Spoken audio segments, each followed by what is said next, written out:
the agenda or things coming up.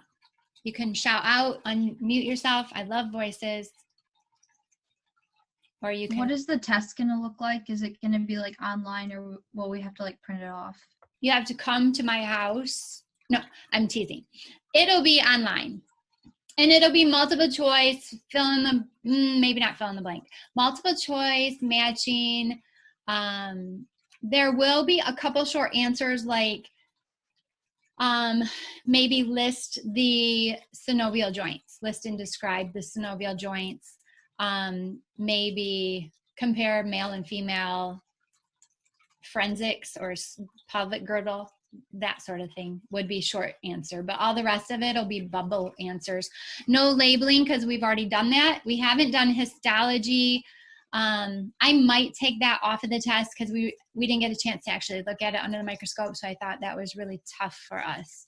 But the rest of it should be pretty straightforward. Your review sheet makes it sound all very memorizable, and some of it is like, what's the common name for the breastbone? That's memorizable. How many phalanges do you have?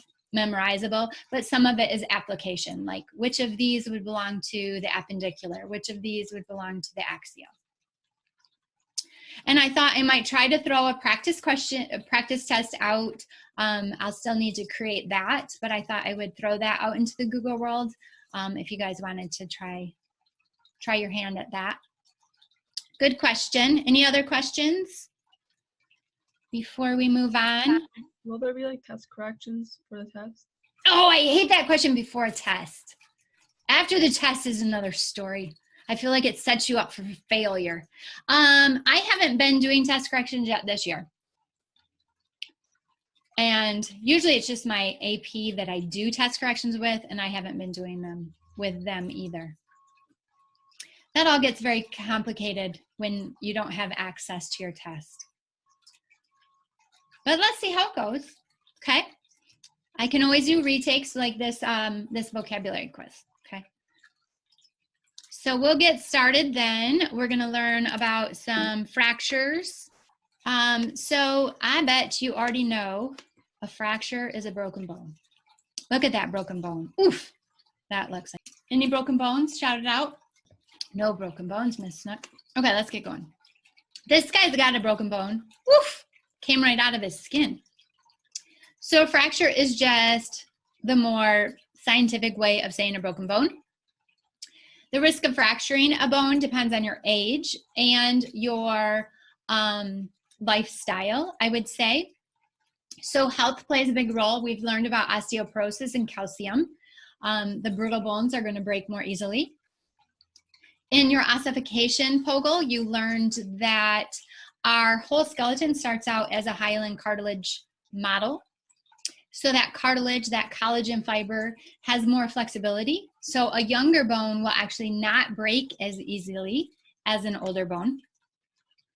And then they happen because of physical forces, right? So the physical force is greater than the strength of the bone will break. And that all just makes sense. Seems like a physics component, and I'm not even a physics person. So there's a couple different characteristics that are typical of a fracture. Pain, obviously, because it's pressing on nerves. Swelling in the injured area. And this happens because a response to that injury is dilation of blood vessels. And they become leaky, the fluid comes out, that creates the swelling. And the purpose of this is to immobilize the broken bone so that it can heal. So that's actually your body's way of protecting itself. Warmth, because when those blood vessels dilate, the vessels are closer to the surface, so you can actually feel the heat that is carried within your blood. And bruising, because probably when you broke your bone, that bone fragment tore through blood vessels.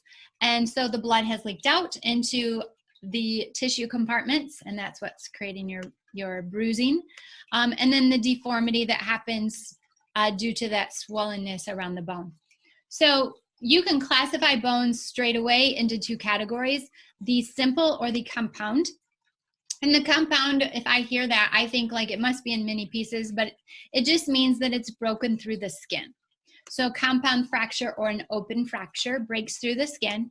A simple fracture like this one, that doesn't all look that simple, right? But a simple fracture stays within the skin, and so it's considered a closed fracture. So compound, open, simple, closed. So here's a couple different types of fractures. This one is called a comminuted. So the comminuted, as you can see, breaks into several pieces, more than one break. And then this is a compression fracture that occurs more often in older bones, osteoporotic bones, vertebrae, because they're stacked all on top of each other. The weight of gravity is pulling on them. The intervertebral discs over time start to deflate, and so the bones can actually crush themselves. That happened to my mom. She had to have like some plaster injected in between the bones and to open up that space. Here's another couple examples. A depressed fracture is when a bone is pressed inward. So maybe if you were jumping from a high height and you landed on your feet, your femur might be pushed up into your hip joint, into the acetabulum, which can cause a fracture at that head.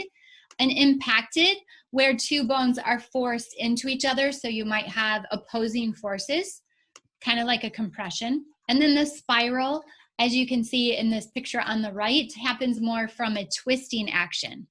A handful of years ago, I'll go back to that. A handful of years ago, there was a basketball injury in like the Final Four, and then the video was played over and over again, so it was because it was so disgusting. The break was in his tibia below his, I'm using this as my leg, but it was below his elbow, below his knee. And so like the tibia was off by itself. It looked like a bent knee there. It was bad. But if you watched that video, you would see that he plants his foot and then there's a twisting action. So you can bet that that fracture is actually a spiral fracture. Okay, some other common fractures may be less extreme. You have the green stick fracture, which is more common in young kids. So you think of a green twig. When you go out and you collect your fire sticks to make your campfire, the brown dry ones, they break really easy. But the green ones, they still have a lot of moisture in them, and it's like you try to break them, but you can't, and you like go back and forth and it still won't break, and you twist it. And it takes all your effort to try to break a green twig. So that's what's going to happen here. It's an incomplete fracture.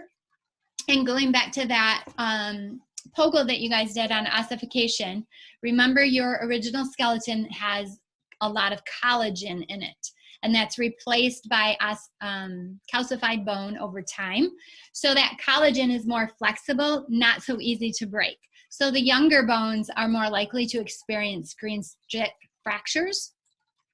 Athletes more likely are going to experience the stress fracture, which is an incomplete fracture, and it's due to repeated stresses on the body. So repetitive pounding, for example.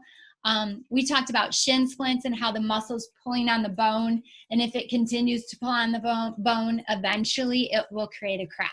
So that's your stress fracture. You might also call this a hairline fracture. So those are different common types of bone fractures. The activity you're going to do after this goes into a handful of more examples, and then it's going to have you identify different fractures from x-rays. This part that comes next is not in that activity, and it has to do with the repair of the broken bone. Okay, so 4 steps.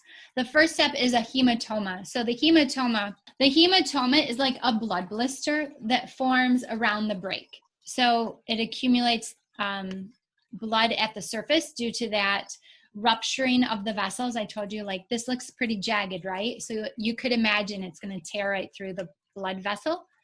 The damaged bone cells, they no longer have their own blood supply here on the edges. These bones are going to be goners, so they're all going to die off. And then the fibrocartilage callus forms. So around here, just like your ossification POGL, and you learned that you had cartilage, right? That's going to be your original skeleton. We're going to go through that process again, but in this isolated area. So you're going to create a fibrocallus that is going to act like a splint, holds it in place. It's made of connective tissues. New capillaries will come to the area. We'll see a picture of this on the next slide. And bring with it new nutrients for new bones, okay? So that'll take away the old cells. So here's the hematoma. Now we're talking about the fibrocartilage right here, callus. You know a callus if you wear your skin down.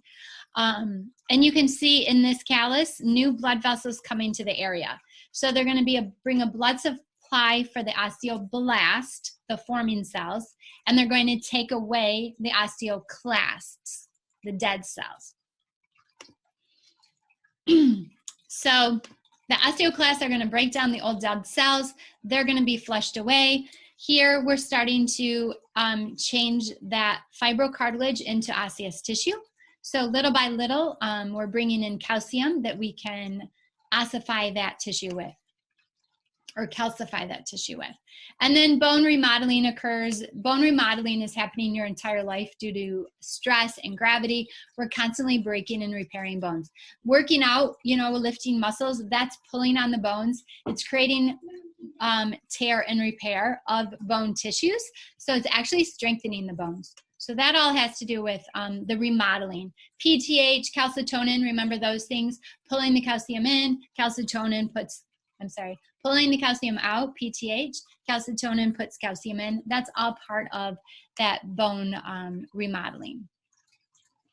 So everybody's going to go through that step. Some of us are going to go through it more quickly than others. So I said lifestyle is part of your bone health. So non-smokers versus smokers will heal differently. The smokers, the non-smokers typically heal within 4 weeks, right? And less so for the smokers. So non-smokers pretty much heal completely, but the non-smokers may not heal completely. And on top of that, probably take twice as long for their bones to heal. The reason behind that. So nicotine is a vasoconstrictor. Vaso is vessel, constrictor, small. So you can see a vasoconstriction right here in this picture.